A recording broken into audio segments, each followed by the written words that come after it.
Hello everyone, welcome back to this new grammar lesson. Today we are going to be looking at the preposition in. Now, what are the places or situations that we could use the preposition in?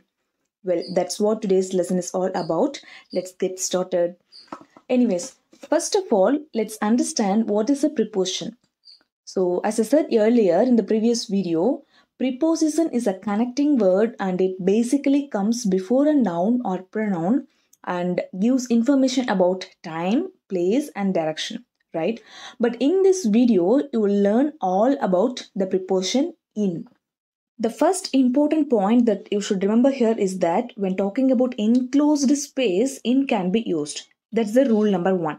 Say, for example, you might ask me, where are you now? My answer would be like, I am in my room, right? Now, just think about a room. It is such a closed area, isn't it? So, in can be used when talking about closed areas or enclosed space. In a similar manner, when someone asks you again, like, where are you now? You could respond, I am in a shop, right? Have a look at these phrases. You will have an idea, I am sure, about that. In a shop, in a house, in a box, in a bag, in the pocket, in the park, in the kitchen, in the living room, in the attic, right? So, this is the first rule that you should remember about in. Now, the second important thing that you should keep it in mind is that in can be used when we are speaking about countries or territories or borders or even limits and limitations. Say, for instance, when someone asks you, where do you live? You might respond, I live in India. If someone asks you again, like, where did you live? Your answer might be like, I used to live in China, right? So, in a similar manner, you have to use in like in India, in London, in the world, in the sky, in the Mount Everest, in the Alps, in my friends' places. So, now don't forget when talking about countries, we should use in. Now, moving on to the third important rule that you should remember is in can be used when talking about liquids, right, or substances. Say, for example, a blue whale lives in the sea. In this sentence, I am using the word in, not I am using at or on, things like that.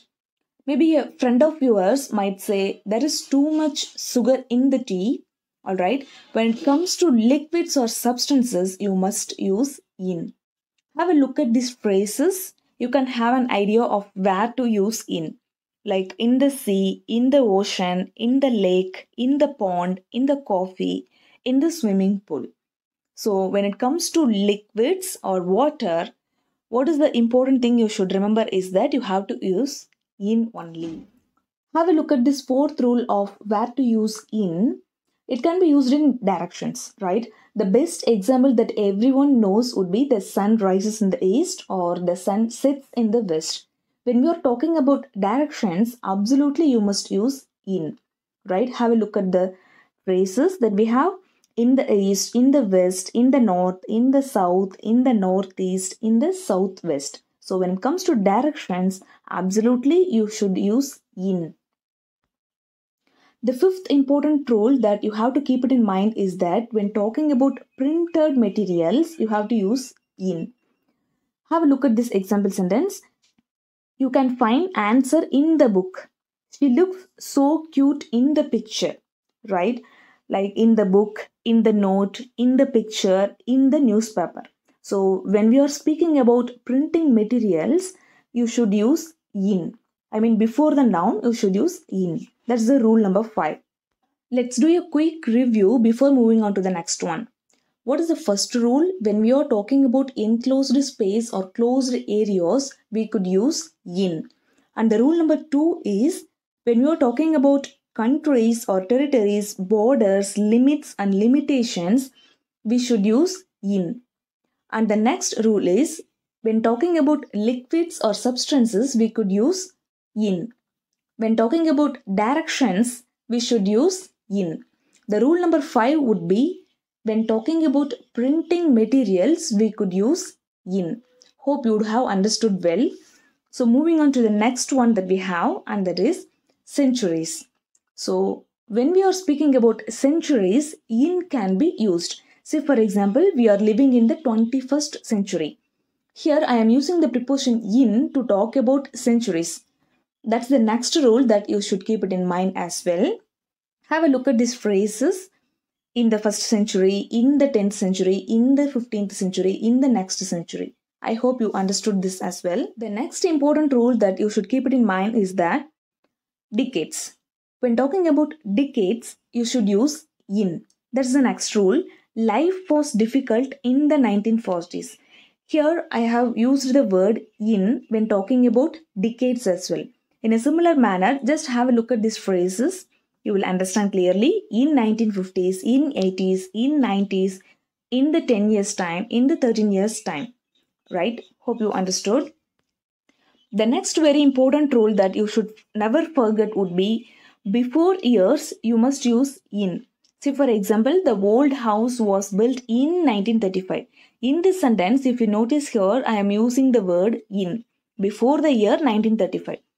In a similar manner, when we are speaking about years, you could use in.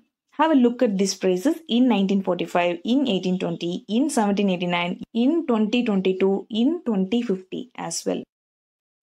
Next up, we have months, right? When talking about months, absolutely you have to use in. So before the month, you should use in. I mean, from January to December, for all the months, you must use in only. Say, for example, my birthday is in June. Here I have used the word in to indicate months as well. In a similar manner, like in January, in April, in May, in October, in December, for all the months, you have to use in. Let's move forward and we have weeks. In can be used when we are speaking about weeks in general. Say, for example, I will be back in 4 weeks, or in 1 week, or in 3 weeks, in 5 weeks, in 2 weeks. So, before weeks, you could use in. Here is the next one, seasons. So, to indicate seasons, we could use in. Look at this example sentence. It's always hot in summer, or it's always cold in winter. I am going on vacation in summer, right? So before seasons, you could use in, like in spring, in autumn, in summer, in winter, things like that. The next one in the list is periods of time. When talking about time periods, we could use in. Look at this example sentence. The meeting starts in 10 minutes. Here I am using the word in to talk about time periods. In a similar manner, you could use in 10 minutes, in 3 hours, in the future, in the present, in the Stone Age, in the Ice Age. The next important rule that you should keep it in mind is that we use in before holidays. Say, for example, we will go to temple in Puja holidays. In a similar manner, in the Pongal holiday, in the Puja holidays, in the Easter holiday, in the Diwali holiday. So before holidays, we should use in. Next up, we have parts of the day. In can be used here also. I always study in the morning, or in the evening, or in the afternoon, right? But when it comes to night, we should not use in the night. That's incorrect. We should use at night, right? As always, in English, there is an exception to the rule. Am I right? Another crucial thing that you should keep it in mind is that when it comes to vehicles or transport, in can be used. Say, for example, get in the car, or in van, or in taxi, or in lorry, or in an auto, in an ambulance, things like that. So, when talking about transportation, things get a little hard to understand, but don't worry, with some constant practice, you will be mastered as well. But do remember here, not all vehicles or transport we use in. When it comes to bus, we should say I am on the bus. We should not say I am in the bus. That's incorrect. Alright. So certain things you need to get memorized as well.